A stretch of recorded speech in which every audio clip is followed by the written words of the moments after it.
နာကိုကပြောပြနေတဲ့လူဝဲစကား၅ခုကဘာတွေလဲအားလုံးပဲမင်္ဂလာပါငင်း Discovery Channel မှာပြန်လည်ကြိုဆိုပါရစေလူတွေကနှုတ်ခမ်းနဲ့လိန်နိုင်ပေမဲ့သူတို့ရဲ့ခန္ဓာကိုယ်ကတော့အမှန်တိုင်းပြောနေကြပါတယ်တစ်ဖက်လူဘာတွေးနေလဲဆိုတာသိရင်သူတို့ရဲ့ဒီအချက်၅ချက်ကိုကြည့်လိုက်ပါနံပါတ်1ခြေထောက်ကိုကြည့်ပါ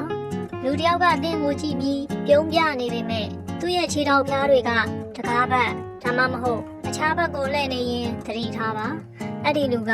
တင်စကားကိုနားထောင်ရတာပြင်းနေတာဒါမှမဟုတ်အဲ့ဒီနေရာကနေအမြန်ဆုံးထွက်သွားခြင်းနေတာပါနံပါတ်2လေရင်းကိုထိနေသလား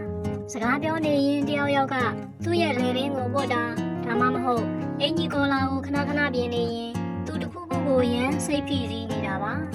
ဒါဟာမတိစိတ်ကနေကိုကာကွယ်ဖို့ကြိုးစားနေတာဖြစ်လို့သူမလုံးကျုံသလိုခံစားနေရတာသိကြပါတယ်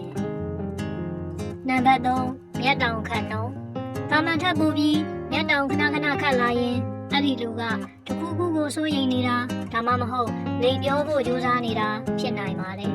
စိတ်လှုပ်ရှားမှုများလာတဲ့အခါလူတွေကမျက်တောင်ခတ်တာပိုမြန်လာတတ်လို့ပါ